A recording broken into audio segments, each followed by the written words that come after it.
Namaste, this is Vivek Tiwari from Kaivalyadhama Yoga Institute, Lonavala. I welcome all of you for this yoga event from Yoga for Unity, and on behalf of Kaivalyadhama, I welcome all of you. Today we are going to practice asana and pranayam to develop the strength. So, as per our tradition, let us start with prayer. So, requesting all of you to sit straight and comfortable in any position, eyes gently closed, hands in Namaskar Mudra, prayer position. Slowly inhale.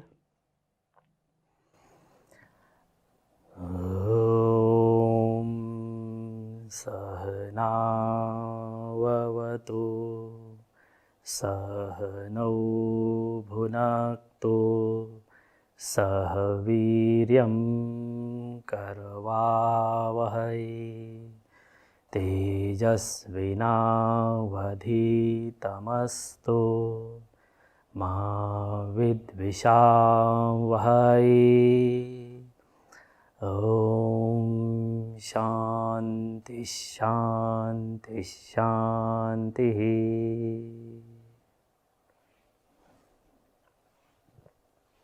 Slowly release your hands and you can open your eyes. So, let us discuss about asana and pranayam practices to develop the strength. So, strength not only at the physical level, but at the mental level also, because many times your body is ready to perform yoga practices or any kind of exercise, but mentally you are not ready. Okay, that means you need a strength at the physical level also and at the psychological level also. If you have negativity in your mind, you can't perform properly, or you will not get the proper benefits of that practice. So, that is why how to maintain the body mind coordination during asana practices or during yoga practices. So, always be aware of the changes and effects of the practice before the practice, during the practice and after the practice, so that your body mind coordination will be maintained. Your mind will be busy, that will be busy on yourself only, not wandering here and there. Now, for the strength at the physical level, you can gain the strength through some physical exercises also, but physical exercises are dynamic in nature, repeated movements are there. That is why there is little lack of body mind coordination, and you are working out with the superficial level only, big muscles only. Whereas asana practices are static, and you have to work out not only at the superficial muscles or superficial layer of the muscles, but you have to work out with the core also, with the inner layer also. And when your mind is busy for the experience, to look at the changes and effects of the practice, that means the body mind coordination is happening. Mind is also having some effect on it. So, that is why asana practices and pranayam practices are very effective to develop the strength in a proper way without any injury. We have Dharini with us for the demonstration. She is going to demonstrate some practices, yoga practices. So, very clearly I am using the word physical exercise and yoga practice. So, there is no word like yogic exercise. There is a big difference in exercise and yoga. Okay, so that is why yoga practice, not yoga exercise.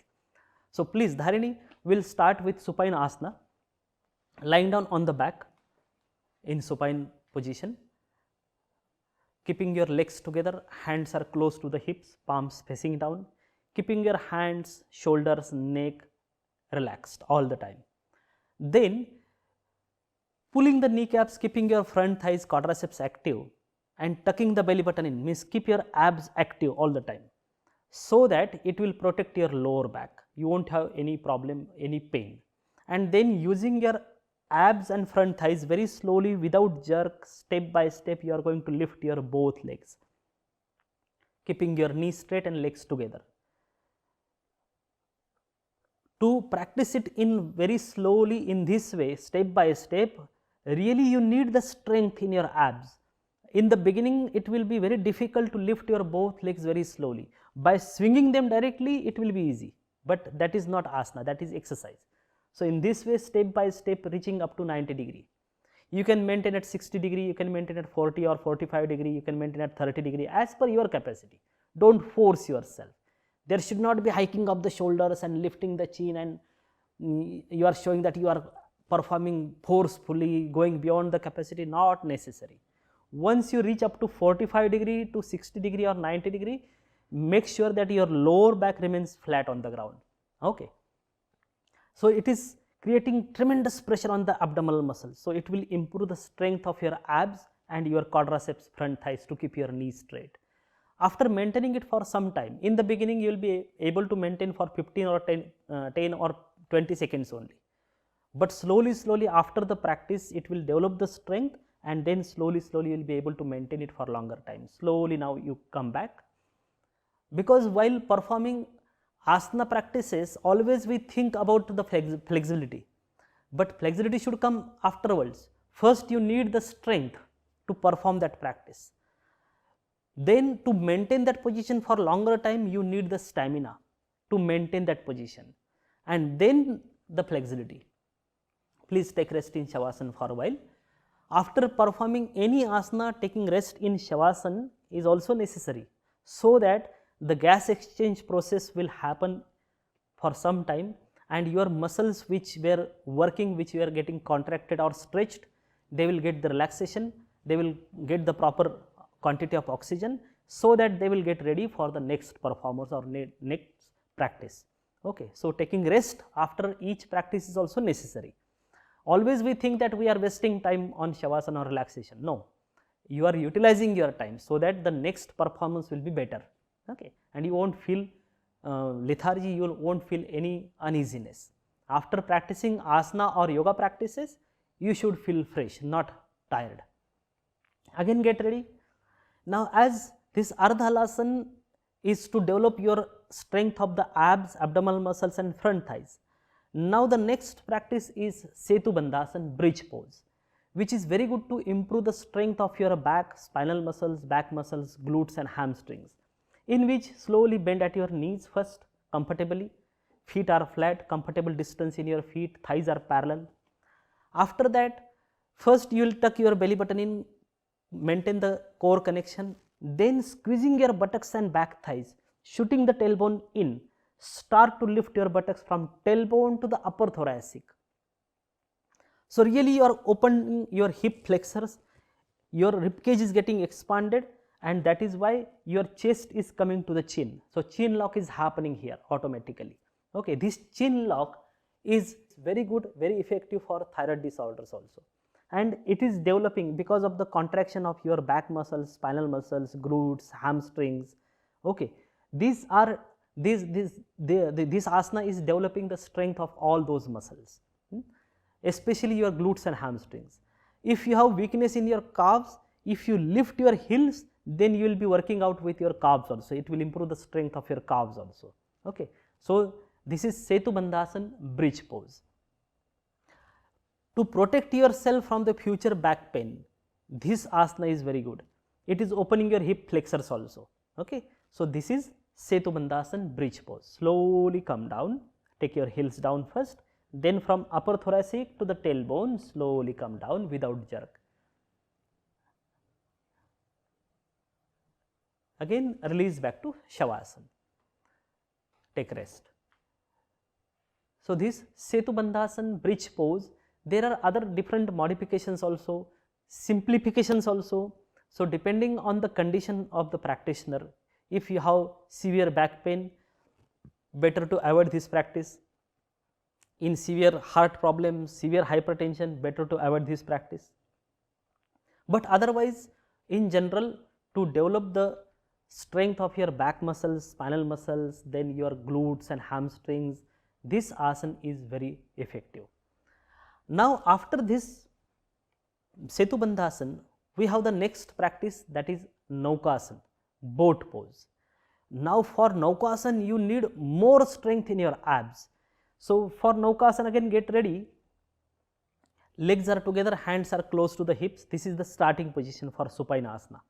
Then you will stretch your hands in front of you by the sides of the thighs, and then using your abs and front thighs very slowly, you are supposed to lift your lower and upper body. If it is possible to lift it at a time, is okay. Otherwise, you can lift your lower body first, or you can take support of the elbows or hands to lift your upper body, and then after coming in final position, then you can stretch your hands in front of you. But using your abs, you have to lengthen your spine fully, opening the chest like this. So there should not be sinking, okay, there should be stretching, opening the chest like this, okay, in this way. So it's a huge abdominal work for Naukasana. To come back also very slowly with control, you will come back, maintaining the abdominal connection. Breathing should remain continue. You don't have to hold the breath in any final position of asana, okay, any asana.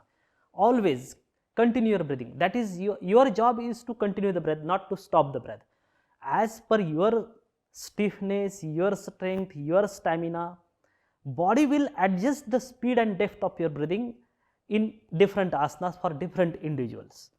Your job is not to hold it, let it continue. So take a rest.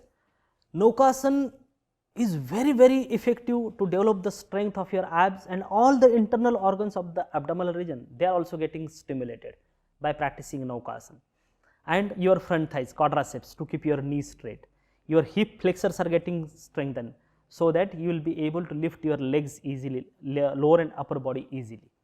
So after this some supine asana practices, now we have second type of asana, that is prone lying asanas, okay, in which you will start with simple Bhujangasana. Again, in Bhujangasana is backward bending asana, extension, so it is very good to develop the strength of your back muscles and spinal muscles. So this is the starting position of prone lying. Then slowly take your palms by the sides of the chest, elbows are pointed up, keep your elbows close to you, and you are not supposed to hike your shoulders, shoulders are reaching away from the ears. Then first thing, inner thighs active, so that your heels and toes will remain together. Then squeezing your buttocks and back thighs, your center bone, pubic bone will be anchored down all the time, so that your thighs, pelvis, hips will remain on the ground.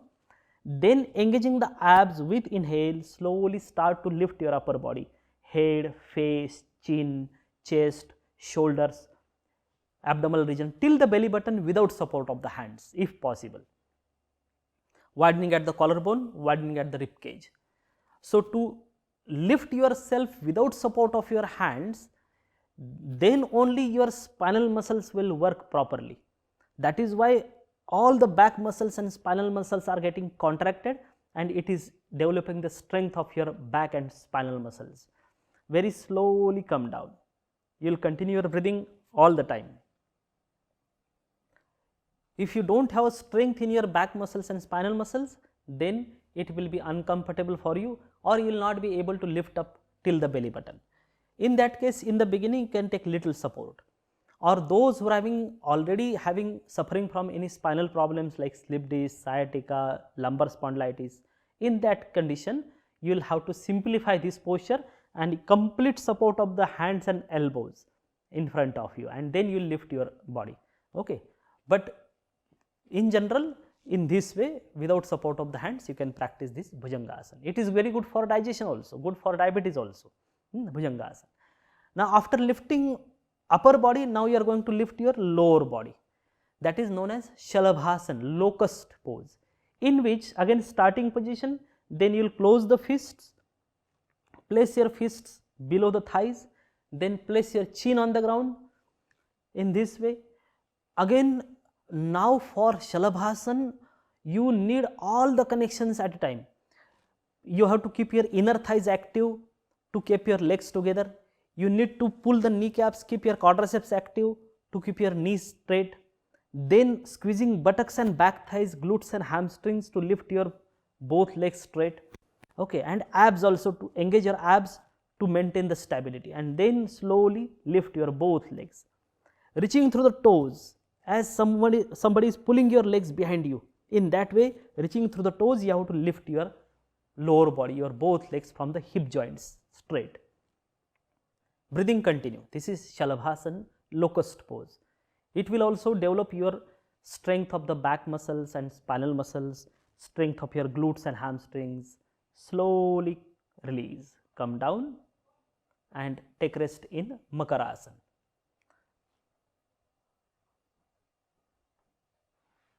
This is Makarasana, crocodile asana. Okay, so to take rest, this is the relaxative asana. As we are taking rest in Shavasana, in supine, in prone lying, you should take rest in Makarasana like this. Okay, so this Bhujangasana lifting upper body, Shalabhasana lifting lower body, and both are very good to improve the strength of your back muscles and spinal muscles, because maintaining the health of your spine, vertebral column and spinal muscles and back muscles is very important, because that is the base of our life. If your spine is healthy, if your back is healthy, back muscles are healthy, then only you will be able to perform all the daily activities. Once you have any neck pain or back pain or any spinal problem, you are not able to concentrate at all on any job, any work, and you are getting disturbed. Okay, that is why maintaining the health of your back muscle and spinal muscles is very important. And even the central nerve cord is also passing through the vertebral column, so it maintains the health of your nervous system, your central nerve cord. Okay, so now after this, we will go further for the next practice, sitting back on your heels first, that is known as Vajrasana, and after that we are going to perform one more extension asana, that is known as Ushtrasana. Ushtra means a camel. Okay, camel pose. For that you have to come in a kneeling position, standing on the knees, then comfortable distance in your knees and thighs, toes are pointed back, then placing your palms on your buttocks or on the waist, elbows are coming close to each other by opening the rib cage, widening at the collarbone, shoulders, scapulae are retracted, and then squeeze your buttocks and back thighs, shooting the tailbone in, pushing your pelvis in front, slowly go back, go in the extension, throw the head back as much as you can. If it is comfortable for you to rest your hands on respective heels, you can, otherwise as per your capacity. Here you are getting stretch in your throat, so your thyroids are getting stretched, they are getting stimulated, good for thyroid disorders. If it is painful in the knees, then you can take a cushion below the knees for this asana. Again, extension, that means very good to develop the strength of your glutes and hamstrings, back muscles, spinal muscles, back of the neck are getting strengthened. Okay, slowly come up, very carefully, with control, with balance, slowly come up. Resting your palms on the respective heels is not compulsory, please make it a point. Okay, if you place your palms on the wrists or on the buttocks, that is also okay. Relax here for some time in Vajrasana, or you can open your legs in front and relax in sitting position.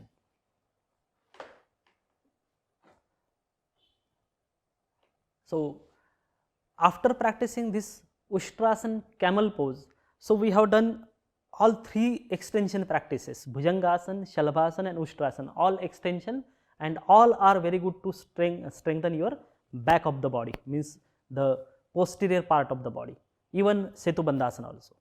Now we are going to perform one more asana, that is known as Dandasana. In Dandasana, only legs are together as it is, then hands are by the sides of the hips or resting on the thighs. Using your abs, you have to keep lengthening your spine as it is, sitting straight, opening the chest, looking at the eye level in front of you. Danda means a stick, just like a stick, your back should remain straight, body should remain straight, legs should remain straight. It looks very simple, but very, very challenging asana. You can't remain in this asana for longer time. After few seconds only, you become uncomfortable if you are not practitioner, okay, because you need the strength on your abs, in your back muscles, then your hips should be flexible, everything. So this asana is very, very effective asana known as Dandasana. Looks very simple as I told you, but very difficult asana. Now after this, after some sitting asana practices, we will try for some standing asana practices. For standing, slowly, comfortably you will fold at the knees, or with the support of the hands you can come up in standing, or if it is possible to come up without support of the hands, that is, it depends on your strength of the legs and abs. As I told you about the strength of the legs, now the next practice we are going to perform, which is good to develop the strength of your lower limbs, of your legs. So for that, first practice we are going to perform is Utkatasana. Utkata means to lift up. How to lift up? So first you are taking comfortable distance in your feet, feet are parallel, then stretch your both hands in front of you at the shoulder level, palms facing down, shoulders are relaxed. Then use your abs properly, tuck the belly button in, then slowly you lift your heels. To lift the heels, you have to work out with your calves.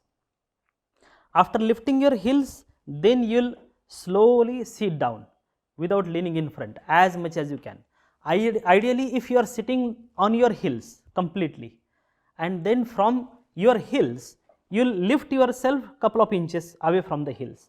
Okay. So this is Utkata. From the heels, you are lifting yourself, you are lifting your buttocks. Utkata. Okay. Now slowly come up. So it and release. So it will develop the strength of your, not only your thighs, but it is very good to develop the strength of your calves, your ankle joints, calves, knee joints, thighs and pelvis, hip joints, all are getting strengthened. Now one more practice is known as Ekpadasana, in which again to develop the strength of your legs and to develop the strength of your abs and spine. So for that, standing straight, feet are together, then step your right leg back, for example, then stretch your hands overhead in front, then slowly leaning in front of you, coming parallel to the ground, and then leave the support of your back leg and balance yourself on one leg like this. This is known as Ekpadasana. For this, you need the strength in your legs, or by practicing you will develop the strength. You can practice it with the support of the wall or the table in this way. Slowly release. And in the same way, you can repeat from the other side.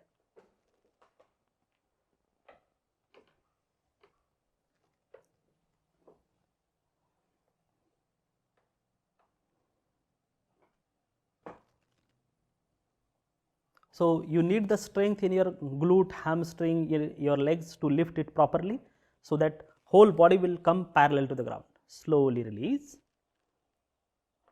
relax. Please sit down. So these are some asana practices, not all, some asana practices to develop the strength. Now some breathing practices also, which are very good to develop the strength. One practice is known as Kapalabhati. It's a kriya, Shuddhi kriya. Why? How it will develop the strength? Kapalabhati means your breathing process, it is related to your breathing. In Kapalabhati, of course, breathing is happening because of the diaphragm, and diaphragm is your muscle, one muscle. So you need to develop the strength of your diaphragm. When your diaphragm is healthy, when it is strong, that means your breathing process will be strong. Your heart, your breathing, your lungs, they become strong. So that is why to make your diaphragm, Shwaspatal, diaphragm stronger, you need the practice of Kapalabhati. Okay. For Kapalabhati, it's a simple practice, that is active exhalation and passive inhalation without fluctuation, repeated pumps of the exhalation. So you can start. The stroke should be from the lower abdominal region. With every exhalation, with every stroke, active exhalation, the lower abdominal region is going in, and with relaxation, with inhalation, passive inhalation, it is getting relaxed. So, in this way, this is the practice of Kapalabhati.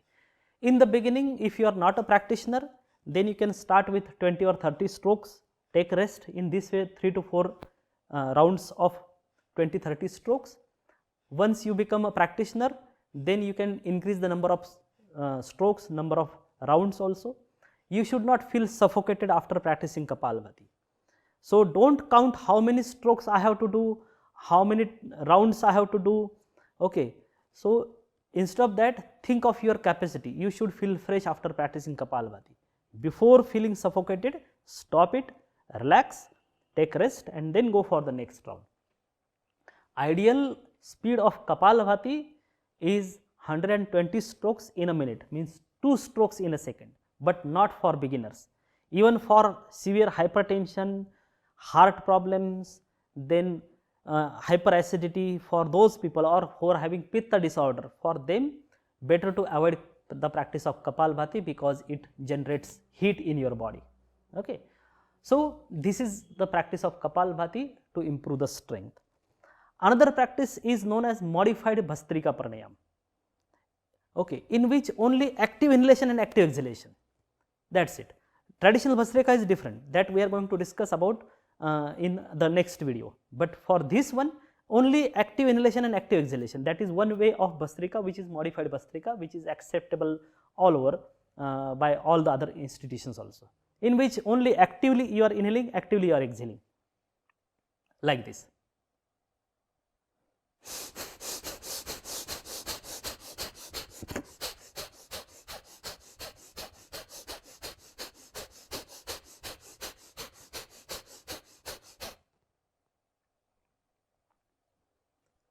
This is also working out with the diaphragm. So, diaphragm becomes more stronger, lungs are getting stimulated, your breathing capacity is getting increased. Okay. That means it is very good to improve the lungs capacity, breathing capacity, and strength of your lungs. Okay. So, these are some asana practices and pranayam practices to develop the strength. In this way, we can include, we can add some other practices, some other asana also, pranayam also, but because of the time limit, we will stop here, and then maybe in the future, whenever we will get the time, again we will meet and we will discuss about the other practices. I am very thankful on behalf of Kaivalyadhama and Yoga for Unity for this organizing this event, countdown to International Day of Yoga 2022. Thank you so much. Keep practicing, be smiling, be practicing, and be healthy. Namaste. We will end this session with Shanti part. So, hands in Namaskar Mudra, eyes are gently closed. Slowly inhale. Om Purnamada Purnamidam Purnat Purnamudachyate Purnasya Purnamadaya Purnameva Vasishyate. Om Shanti Shanti Shanti.